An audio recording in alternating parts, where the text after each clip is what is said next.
Ang Diyos ba ang nagpapasya kung kailan ka mamamatay? Maaring katakot-takot ang sagot. Nakatayo ka na ba sa isang libing, nakatitig sa kabaong, at tinatanong ang sarili mo, bakit ngayon? Bakit siya umalis ng napakabilis? Bakit walang himala? Bakit hinayaan ito ng Diyos? O baka iba ang iyong tanong, random ba ang kamatayan o nakasulat na ito? Talagang pinipili ba ng Diyos kung kailan tayo aalis sa mundong ito? Hindi lang ito tanong na pangrelihiyon. Ito ay lubos na personal. Dahil sa sandaling pumanaw ang isang mahal mo sa buhay, o nang malapit sa iyo ang kamatayan, magsisimula kang harapin ang katotohanan tungkol sa ating mga limitadong buhay. Maging tapat tayo. Gumagawa tayo ng mga plano na parang kontrolado natin ang oras. Nanonood tayo ng mga sakuna na iniisip na hindi ito mangyayari sa atin. Ngunit ang katotohanan, wala kang ideya kung ilang sandali pa ang natitira sa iyo, at dapat baguhin ng pagkaalam na ito ang paraan ng iyong pamumuhay ngayon. May mga taong nagsasabi may dahilan ng lahat. Ang iba naman ay nagsasabing ang buhay ay nangyayari lang. Ang kamatayan ay nangyayari lang. Pero ano ang sinasabi ng makapangyarihan? Nananatili ba siyang malayo? Pinapanood lang ang mga pangyayari, walang kakayahang kumilos? O siya ba ang namamahala sa takbo ng iyong kaluluwa? Malinaw na nagsasalita ang kasulatan tungkol dito. Tinutugunan nito ang bilang ng iyong mga araw, ang oras ng iyong huling sandali, ang ganap na kapangyarihan ng lumikha na namamahala sa kapanganakan at kamatayan. At nais kong gabayan ka sa mga talata ng Biblia sa katotohanan, sa mga kwentong kamangha-mangha at nakakabagbag damdamin. Dahil kapag naunawaan mo na hindi aksidente ang iyong kamatayan, magsisimula kang mamuhay na parang hindi rin aksidente ang iyong buhay. Kaya maghanda ka. Pag-uusapan natin ang isa sa mga pinakainiiwasan, ngunit pinakamahalagang katotohanan sa paglalakbay ng pananampalataya. Ang makapangyarihan ba ang nagpapasya kung kailan tayo mamamatay? Hanapin natin ang sagot. Unang bahagi, may hangganan ang iyong buhay at hawak ng lumikha ang bilang na iyon. Magsimula tayo sa pinakamapagpakumbaba ngunit nakakagulat na nakapagpapatibay na katotohanan.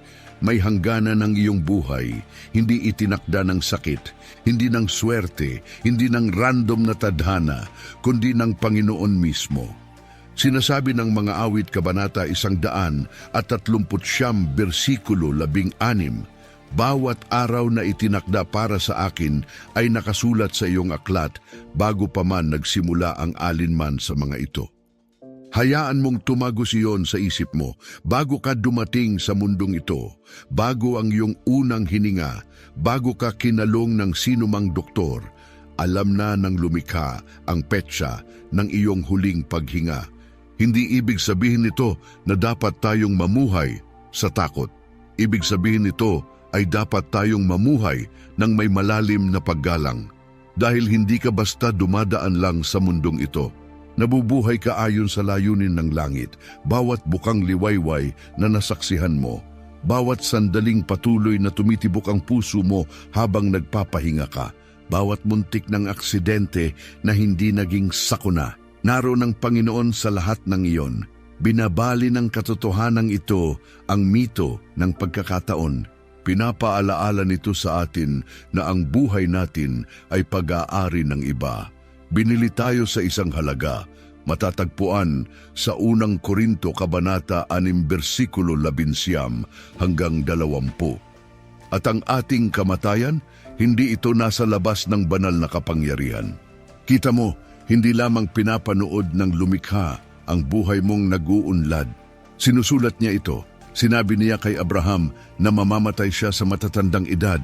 Sinabi niya kay Moises kung kailan oras na para umakyat sa bundok at salubungin ang kanyang katapusan. Binigyan niya si Hezekias ng karagdagang 15 taon. Ipinahayag niya kay Pedro ang uri ng kamatayan na mararanasan niya upang magbigay kaluwalhatian sa langit. Hindi ito labis na pagkontrol.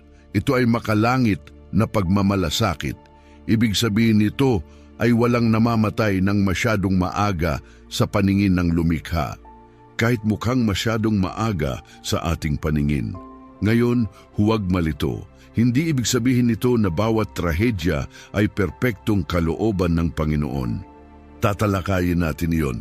Ngunit ibig sabihin nito ay walang nakagugulat sa Kanya. Hindi malignong sakit, hindi aksidente, hindi malulupit na gawa.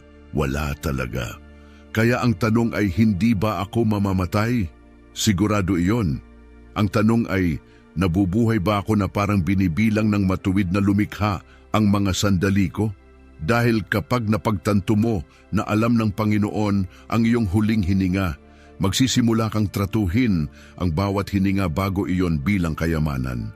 Titigil ka sa pag-aaksaya ng sandali. Titigil ka sa pamumuhay sa pagsuway. Titigil ka sa pagtrato sa awa bilang panghuling pagkakataon para sa pagpapaliban. At magsisimula kang lumakad kasama ang nagkakandili ng iyong buhay sa kanyang mga palad. Kaya oo, may hangganan ang iyong buhay. Ngunit higit na mahalaga, ang mga hangganang iyon ay alam, at ang nakakaalam sa mga ito ay nagmamahal sa iyo ng walang sukat.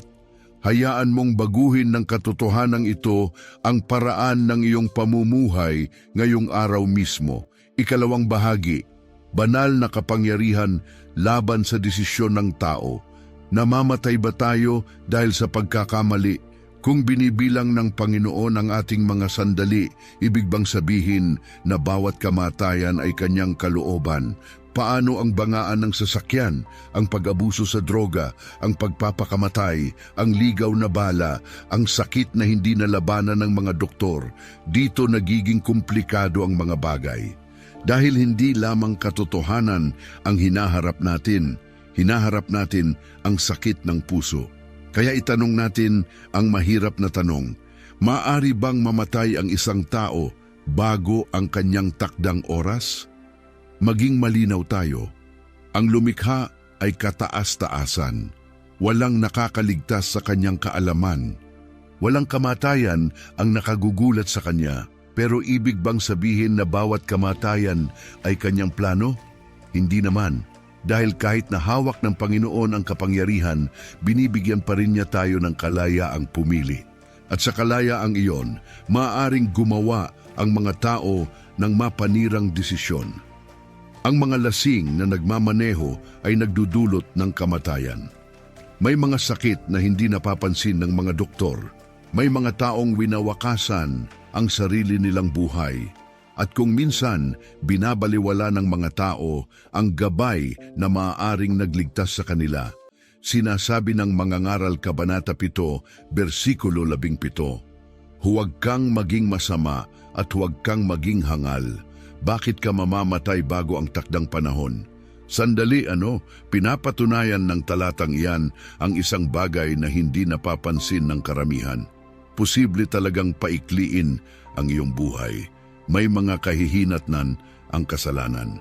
May mga bunga ang kawalan ng ingat at hindi lahat ng kamatayan ay bahagi ng perpektong plano ng lumikha kahit na ito ay nasa loob ng kanyang pinahihintulutang plano. Pero huwag mong kalimutan ito. Dahil lang na pinahihintulutan ng Panginoon ang isang bagay, hindi ibig sabihin na sinasang-ayunan niya ito. May pagkakaiba sa pagitan ng ipinag-uutos ng lumikha at ng pinapayagan niya sa pamamagitan ng kanyang awa o paghatol. Pinayagan niya ang alibughang anak na umalis. Pinayagan niya si Judas na ipagkanulo ang Mesiyas. Pinayagan niya ang sangkatauhan na patayin ang banal na anak. Ngunit ginamit niya ang lahat para sa kaligtasan. Iyan ang kahanga-hanga sa banal na kapangyarihan. Kayang gamitin ng Panginoon ang hindi niya sinimulan. Sinasabi ng Roma Kabanata 8, versikulo 28, ang lahat ng bagay ay nagtutulungan para sa kabutihan ng mga nagmamahal sa Diyos at tinawag ayon sa kanyang layunin. Ibig sabihin nito na kahit parang kaguluhan ng kamatayan, patuloy pa ring hinahabi ng Panginoon ang kahulugan nito. At may isa pang bagay na kailangan mong maunawaan. Hindi ka mas maawain kaysa sa makapangyarihan. Nagdadalamhati rin siya sa trahedya, naroon siya nang tumama ang bala, naroon siya nang tumigil ang tibok ng puso, naroon siya nang hindi tumigil ang pag-iyak, at naroon pa rin siya ngayon. Walang nakakaligtas sa kanya. Walang nasasayang, at kung hindi pa tapos ang iyong kwento, ibig sabihin sinusulat pa niya ang pagpapanumbalik dito. Kaya hindi lahat ng kamatayan ay plano ng lumikha, ngunit bawat kamatayan ay nasa kanyang paningin. Maaring hindi mo maintindihan ang dahilan, ngunit maaari ka pa ring magtiwala sa nagtataglay ng kapangyarihan. Ikatlong bahagi, mga kamatayan sa Biblia na itinakda ng makapangyarihan. Maging tiyak tayo kung talagang pinagpapasyahan ng lumikha ang ating huling hininga. Dapat makita natin ito sa kasulatan, tama? Makikita natin paulit-ulit. Ipinapakita ng Biblia na ang kamatayan ay hindi lang pangyayari. Ito ay banal na takdang oras. Tingnan natin si Moises. Sinasabi ng Deuteronomio, Kabanata 34, versikulo 7, si Moises ay umabot ng 120 taon nang siya ay pumanaw. Ngunit malinaw pa rin ang kanyang paningin at hindi nanghina ang kanyang lakas.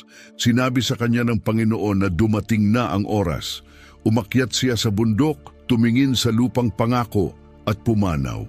Ganoon lang, hindi dahil sa kahinaan, hindi dahil sa sakit, kundi dahil natapos na ang kanyang misyon. Pagkatapos ay isipin si David. Sinasabi ng mga Gawa Kabanata 13, versikulo 36, nang matupad ni David ang layunin ng lumikha sa kanyang sariling panahon, siya ay natulog. Hindi nang tumanda si David, hindi nang pinatay siya ng mga kaaway niya. Nang nakumpleto niya ang kanyang layunin. Ang layunin ang nagtatakda ng oras, hindi ang edad, hindi ang kalusugan, hindi ang katanyagan. Ngayon tingnan natin si Esteban, ang unang Kristiyanong martir. Binato siya hanggang mamatay dahil sa pangangaral ng mabuting balita. Mukhang trahedya iyon, ngunit nabuksan ang langit habang siya ay pumapalaw at ang kanyang kamatayan ang nagpasiklab sa simbahan na lumago. Hindi namatay si Esteban ng masyadong maaga. Namatay siya sa tamang oras. At pagkatapos ay makakatagpo natin ang pinakamahusay na halimbawa, ang Mesyas mismo. Sa Ebanghelyo ni Juan, Kabanata 10, versikulo 18, sinabi ng Panginoon, "Walang kumukuha ng aking buhay sa akin. Ibinibigay ko ito sa sarili kong pagpapasya. Unawain mo yun muli, ang tagapagligtas ay hindi namatay dahil masama ang sangkatauhan. Namatay siya dahil natapos na ang misyon. Pinili niya ang eksaktong sandali ng kanyang huling hininga. At kung ganoon ang pagharap ng Mesyas sa kamatayan, hindi ba dapat nating harapin ito ng may parehong katiyakan?" Nang isulat ni Apostol Pablo ang kanyang liham kay Timoteo, sinabi niya, "Nakipaglaban ako ng mabuting laban. Natapos ko na ang takbuhin. Napanatili ko ang pananampalataya." sa 2 Timoteo Kabanata 4, versikulo 7. Hindi niya sinabi, "Matanda na ako kaya tapos na." Sinabi niya, "Nagawa ko na ang itinakda kong gawin." Narito ang katotohanang hindi napapansin ng karamihan. Hindi ka namamatay kapag pagod ka na. Namamatay ka kapag tapos ka na, kapag natupad na ang iyong layunin, kapag nakumpleto na ang iyong takbuhin, kapag sinabi ng lumikha, mahusay na nagawa. Kaya itigil mo na ang pag-aalala kung kailan ka mamamatay at magsimulang magtanong, ginagawa ko ba ang nilikha akong gawin bago dumating ang sandaling iyon? Dahil kapag namatay ka sa katapatan, hindi ka aalis sa mundong ito ng may takot. Aalis ka ng may tagumpay, tulad ni Moises, tulad ni David, tulad ng tagapagligtas. At balang araw, tulad mo rin, ika-4 na bahagi, kapag naantala ang kamatayan, ang Diyos na nagpapahaba ng buhay. Kung minsan sinasabi ng Panginoon, hindi pa ngayon, dapat ka sanang mamatay, dapat ay kinuha ka ng banggaan, dapat ay winasak ka ng sakit, inakala ng kaaway na hawak ka na niya, ngunit pumagitna ang lumikha at pinigilan ang iyong kamatayan. Bakit? Dahil may misyon ka pa. Tingnan natin si Hezekias. Sa aklat ni Isaias, Kabanata 38, ipinadala ng Panginoon si Propeta Isaias upang magdala ng mensahe, ayusin mo ang iyong mga bagay dahil tiyak na mamamatay ka. Sandali, kung nangyari iyon sa iyo, ano ang gagawin mo? Iiyak, mawawalan ng kontrol, susuko. Humarap si Hezekias sa pader at nagmakaawa sa langit. Humingi siya ng awa. Ipinaalala niya sa Panginoon ang kanyang tapat na paglilingkod. At bago pa man nakaalis si Isaias sa gusali, sinabi ng lumikha, "Bumalik ka sa kanya, sabihin mo na narinig ko ang kanyang dalangin at bibigyan ko siya ng 15 taon pa." Hindi iyon swerte. Hindi iyon nagkataon lang. Iyon ay banal na pagpapaliban. Literal na nagdagdag ang makapangyarihan ng panahon sa buhay ni Hezekias. Ngayon, narito ang tunay na tanong, nagawa na ba ito ng lumikha para sa iyo nang hindi mo namamalayan? Ang muntik ng aksidente sa kalsada, ang doktor na nakakita nito sa tamang oras, ang pagkakataong gusto mo nang sumuko, ngunit nagpatuloy ka. Ang Panginoon ay hindi lang kumukuha ng buhay, siya rin ay nagbibigay ng buhay. At kung minsan pinapahaba niya ang iyong buhay para bigyan ka ng isa pang pagkakataong mamuhay ng may layunin. Isipin si Pablo na lunod sa dagat, binato, ikinulong, kinagat ng makamandag na ahas, ngunit patuloy siyang bumangon. Bakit? Dahil hindi pa siya tapos. Hindi pa tapos ang lumikha sa pagsulat ng kanyang kwento. Makinig kang mabuti. Humihinga ka pa dahil mayroon pang gustong ipagawa sa iyo ang Panginoon. Hindi ka iniligtas para sa kaginhawahan. Iniligtas ka para sa layunin. At ang hangin sa iyong dibdib sa mismong sandaling ito ay patunay na hindi pa tapos ang iyong misyon. Ngunit narito ang babala, huwag mong sayangin ang dagdag na panahon. Ang karagdagang 15 taon ni Hezekias ay may kasamang kahihinatnan. Hinayaan niyang pumasok ang kapalaluan. Gumawa siya ng maling desisyon at nagdusa ang bansa. Kaya kung ipinagpaliban ng lumikha ang iyong kamatayan, mamuhay ka bilang taong nakahiram ng biyaya. Huwag mong paglaruan ang panahong ibinigay niya sa iyo. Huwag kang magpabaya sa mga tao na idinagdag niya. Tumakbo, magtatag, magpasakop, maglingkod, magsisi, manguna. Dahil kapag pinahahaba ng Panginoon ang iyong buhay, hindi ito para makapagpahinga ka. Ito ay para ikaw ay tumayo sa pagkakataon. 5 bahagi. Mga maagang kamatayan sa kasulatan. Ano ang nangyari doon? Harapin natin ang mas mahirap na katotohanan ngayon. Hindi lahat ng kamatayan sa Biblia ay mapayapa. Hindi lahat ng katapusan ay dumating pagkatapos ng mahaba at buong buhay. Ang iba ay bigla, ang iba ay nakakagulat, ang iba ay hatol ng lumikha at kailangan mong makita ito ng malinaw. Magsimula tayo kay Ananias at Safira sa Aklat ng Mga Gawa, Kabanata 5. Nagbenta sila ng lupa, nagtago ng bahagi ng pera at nagsinungaling sa mga apostol na nagpapanggap na ibinigay nila ang lahat. Hinarap sila ni Pedro at sinabi, "Hindi kayo nagsinungaling sa tao, kundi sa makapangyarihan." At agad bumagsak si Ananias na walang buhay. Pumasok si Safira, sinabi ang parehong kasinungalingan at bumagsak din na walang buhay. Bakit? Dahil hindi tinutolera ng lumikha ang pagpapanggap, lalo na sa kanyang simbahan. Ang kasalanan nila ay hindi ang pagtago ng pera. Ito ay ang pagpapanggap na mas banal sila kaysa sa tunay nilang pagkatao. Ito ay peking pananampalataya at pinatay sila ng Panginoon para magpadala ng mensahe. Hindi mo maaring linlangin ang banal na espiritu at umasa na mabuhay sa pagpapala. Pagkatapos ay may Uza sa 2 Samuel, Kabanata 6. Inilipat ang banal na kaban sa isang kariton na malina sa simula pa lang. Nang madulas ang hayop, iniabot ni Uza ang kanyang kamay para pigilan ito. Mukhang inosente, tama? Ngunit pinatay siya ng lumikha agad. Bakit? Dahil ang paghawak sa banal na kaban ay paglabag sa utos ng Panginoon. Kahit tapat na paglabag sa kabanalan ng lumikha ay lapastangan pa rin. Pag-usapan din natin sina Nadab at Abihu, mga anak ni Aaron, mga saserdote sa pagsasanay, ngunit naghandog sila ng hindi autorisadong apoy sa harap ng makapangyarihan, pagsambang hindi inaprubahan ng lumikha. At bumaba ang apoy mula sa langit at tinupok sila. Hindi sila mga di mananampalataya. Sila ay mga taong relihiyoso na naglaro sa banal na bagay. At pagkatapos ay may Judas, sumama siya sa Mesyas, nakita ang mga himala, nakinig sa mga turo. Ngunit pinili niya ang pagtataksil at winakasan ang sarili niyang buhay sa pagsisisi at kawalan ng pag-asa. Kaya ano ang itinuturo sa atin ng lahat ng kamatayang ito? Ang lumikha ay banal. Ang kasalanan ay seryoso. At hindi lahat ng kamatayan ay mapayapa kapag ang buhay ay ginugol sa pagsuway. Ngayon makinig ka sa akin.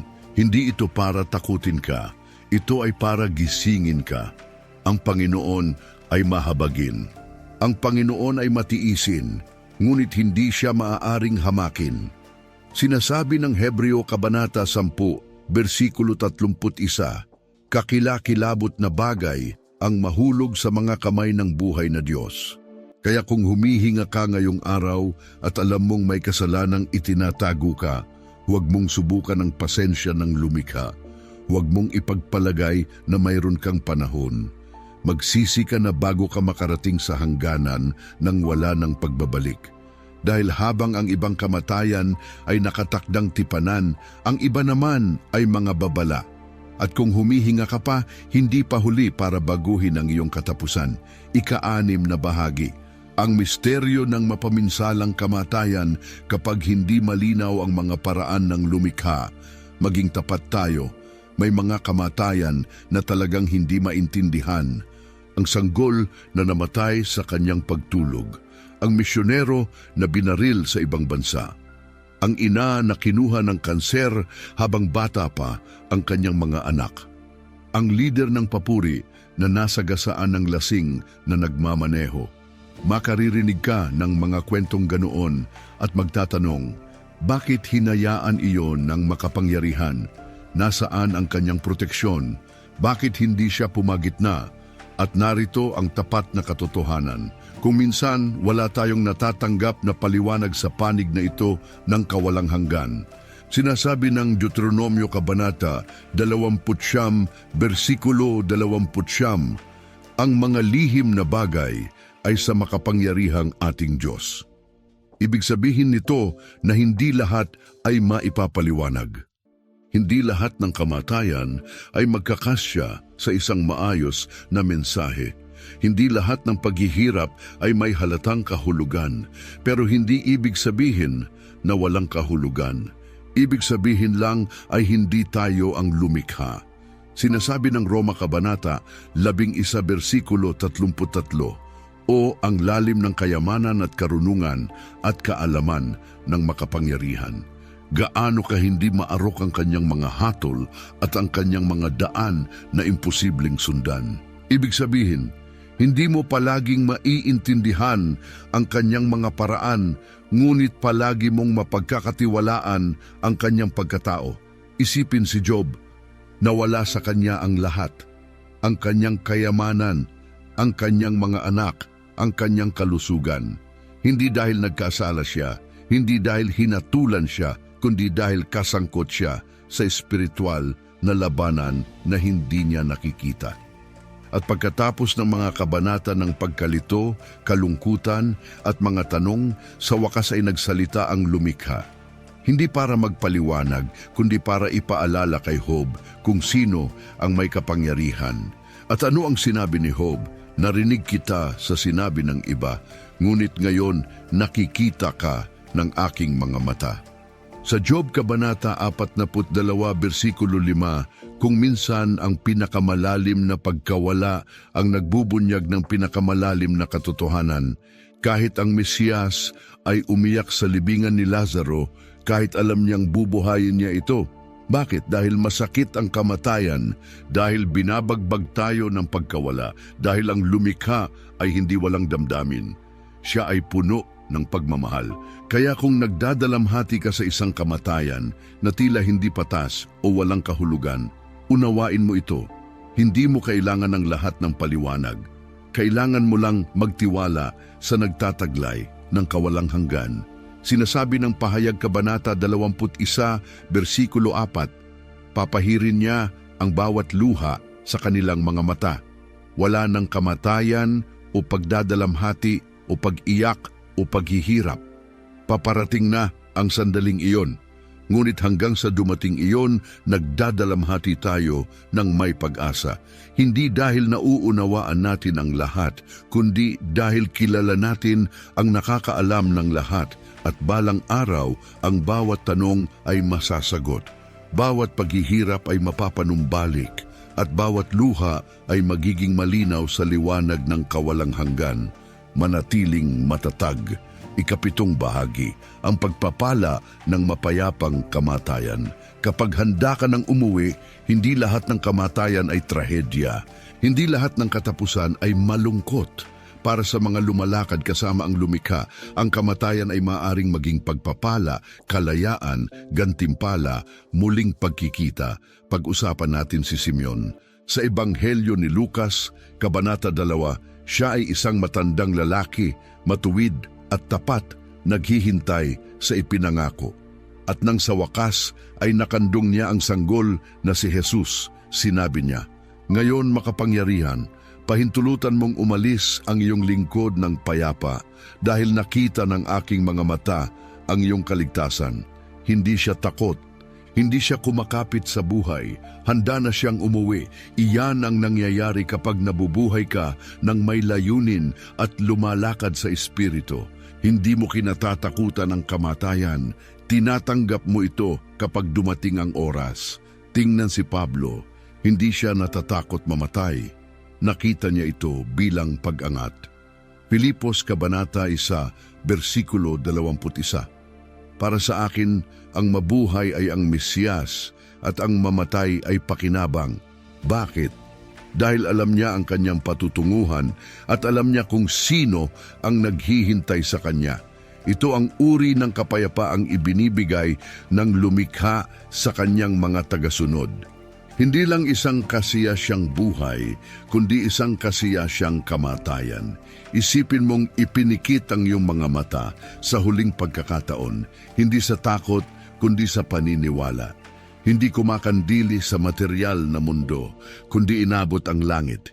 Hindi natatakot sa hatol, kundi may tiwala sa awa. Hindi iyong pantasya, iyan ang pangako para sa mga namamatay sa Mesiyas. Sinasabi ng awit 116, versikulo 15, mahalaga sa paningin ng makapangyarihan ang kamatayan ng kanyang mga tapat na lingkod. Hayaan mong tumama iyan sa iyo. Ang iyong kamatayan, kung ikaw ay sa kanya, ay hindi aksidente, hindi malamig, hindi walang kahulugan. Ito ay mahalaga, ito ang iyong pag-uwi, ito ang iyong gantimpala, ito ang sandaling ang iyong pananampalataya ay nagiging paningin. At narito ang tanong na ibinibigay ko sa iyo, nabubuhay ka ba sa paraang naghahanda sa iyong mamatay ng payapa? Dahil ang kapayapaan ay hindi nagmumula sa kaginhawahan. Nagmumula ito sa katiyakan ng iyong relasyon sa lumikha. Natatakot ang mga tao sa kamatayan dahil hindi sila sigurado kung ano ang naghihintay sa kabilang panig. Ngunit para sa mga anak ng makapangyarihan, walang pagdududa. Ang malayo sa pisikal na katawan ay ang mapasa presensya ng Panginoon. Sinasabi ng 2 Korinto, Kabanata 5, versikulo 8, kaya kung natatakot kang mamatay, maaaring hindi kamatayan ang kinatatakutan mo. Maaaring ang hindi pagiging handa, huwag mong hintayin ang iyong huling hininga para makipagkasundo sa lumikha. Huwag mong sayangin ang iyong buhay sa pagtakas sa kamatayan. Mamuhay kang handa. Dahil kapag alam mo ang iyong patutunguhan, mahaharap mo ang kamatayan ng may kapayapaan, hindi pagkatakot. At kapag dumating ang iyong oras, hindi ka magpupumilit na manatili. Magagalak kang umalis, tulad ni Simeon, tulad ni Pablo, tulad ng tagapagligtas, at tulad mo kung mamumuhay kang handa. 8 bahagi, huwag bilangin ang iyong mga araw. Gawin mong mahalaga ang iyong mga araw. Sa puntong ito, nauunawaan mo na ang iyong buhay ay hindi aksidente, ang iyong kamatayan ay hindi aksidente, ang iyong mga araw ay binibilang, at alam ng lumikha ang bilang. Kaya narito ang susunod na hakbang. Itigil mo na ang pagbibilang ng iyong mga araw at simulan mong gawin silang mahalaga. Sinasabi ng awit kabanata 9, versikulo 12, turuan mo kaming bilangin ang aming mga araw upang magkaroon kami ng pusong may karunungan. Hindi ka tinatawag ng lumikha na mag-alala kung ilang taon pa ang natitira sa iyo. Tinatawag kanyang mamuhay sa bawat araw na parang mahalaga ito dahil mahalaga nga. Hindi mo mababago ang haba ng iyong buhay, ngunit mababago mo ang epekto ng iyong buhay. Nabubuhay ka ba ng may mabigat na layunin o walang laman dahil sa pagkaabala? Maging tapat tayo. May mga taong nabubuhay ng 70 taon at walang naiwan. Ang iba ay nabubuhay ng 25 taon at binago ang buong mundo. Dahil hindi ito tungkol sa kung gaano kahaba ang iyong buhay. Ito ay tungkol sa kung gaano ka katapat na namuhay. Ang pamana ay higit sa tagal. Nabuhay ang Mesyas ng 33 taon, iyon lang. At sa loob ng 33 taong iyon, nagawa niya ang higit pa sa magagawa ng sinuman sa atin sa 1,000 buhay. Bakit? Dahil hindi siya nagsayang ng kahit isang sandali sa labas ng kalooban ng Ama. Namuhay siya sa bawat segundo ng may walang hanggang kahulugan. Bawat kilos ay may banal na pagkakahanay. Bawat salita ay may kahalagahan mula sa langit. Kaya hayaan mong tanungin kita, ano ang ginagawa mo sa panahong ibinigay sa iyo? Hinahabol mo pa rin ba ang kaginhawahan? Nagseseryoso ka pa rin ba sa pag-scroll? Ipinagpapaliban mo pa rin ba ang tawag sa iyong buhay para sa ibang araw? Kaibigan, ang ibang araw ay hindi garantisado. Ang pagpapaliban ay ang pinaka-espiritual na nakakubling bitag ng kaaway. Maghintay ka hanggang handa ka na, mayroon ka pang panahon. Hindi, wala ka ng panahon. Isang tibok ng puso na lang ang layo ng kawalang hanggan. At haharap ka sa lumikha, hindi para hatulan kung gaano ka katagal na buhay, kundi kung ano ang ginawa mo sa buhay na ibinigay niya sa iyo. Naging tapat ka ba? Sumuko ka ba? Nagpatawad ka ba? Nagsalita ka ba ng inutusan ka niya? Nagmahal ka ba sa paraang minahal ka ng tagapagligtas? O ginugol mo ba ang buhay mo sa pag-iwas sa kamatayan at nakalimutang tunay na mabuhay? Makinig ka sa akin, hindi mo mapipili ang sandali ng iyong kamatayan, ngunit mapipili mo ang paraan ng iyong pamumuhay. Kaya pumili ka na ngayon. Tumayo ka! Magsisi ka, ayusin mo ang mga prioridad. Ibaling mo ang pansin, mamuhay ka na parang pinagkatiwalaan ka ng isang bagay na sagrado dahil totoo iyon. Ang iyong hininga ay hindi pagkakamali. Ito ay misyon, kaya huwag mo lang bilangin ang iyong mga araw. Gawin mong mahalaga ang iyong mga araw.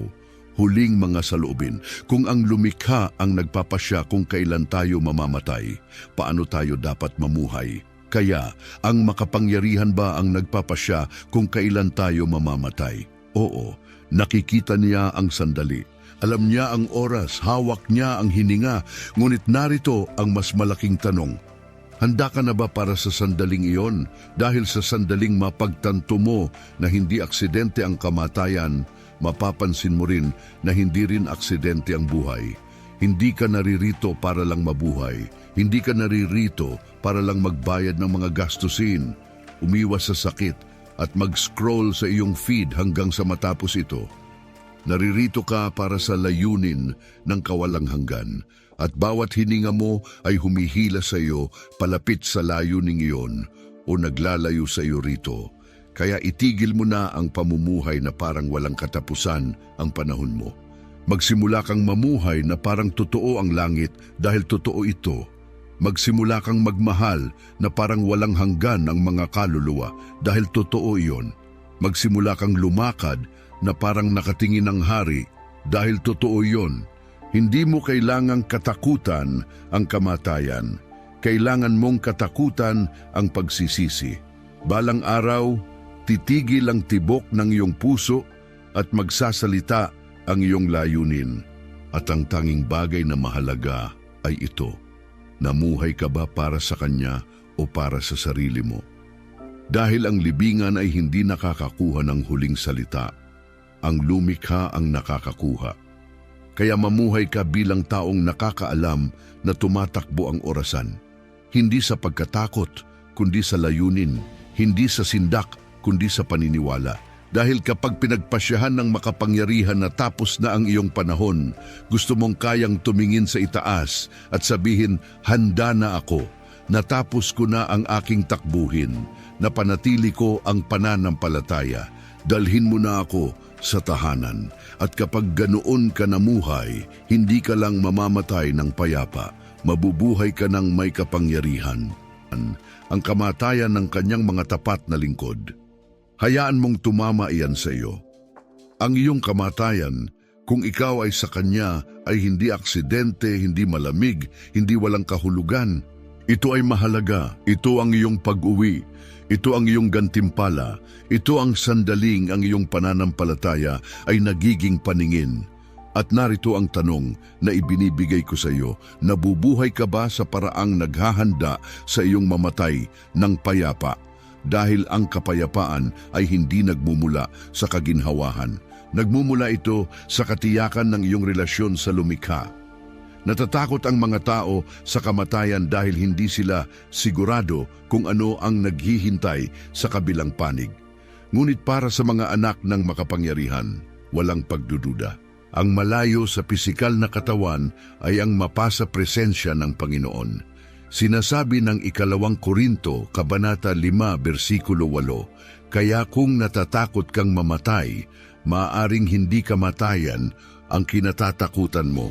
Maaaring ang hindi pagiging handa. Huwag mong hintayin ang iyong huling hininga para makipagkasundo sa lumikha. Huwag mong sayangin ang iyong buhay sa pagtakas sa kamatayan. Mamuhay kang handa, dahil kapag alam mo ang iyong patutunguhan, mahaharap mo ang kamatayan ng may kapayapaan, hindi pagkatakot. At kapag dumating ang iyong oras, hindi ka magpupumilit na manatili. Magagalak kang umalis, tulad ni Simeon, tulad ni Pablo, tulad ng tagapagligtas, at tulad mo kung mamumuhay kang handa. 8 bahagi, huwag bilangin ang iyong mga araw. Gawin mong mahalaga ang iyong mga araw. Sa puntong ito, nauunawaan mo na ang iyong buhay ay hindi aksidente, ang iyong kamatayan ay hindi aksidente, ang iyong mga araw ay binibilang, at alam ng lumikha ang bilang. Kaya narito ang susunod na hakbang. Itigil mo na ang pagbibilang ng iyong mga araw at simulan mong gawin silang mahalaga. Sinasabi ng awit Kabanata 9, versikulo 12, turuan mo kaming bilangin ang aming mga araw upang magkaroon kami ng pusong may karunungan.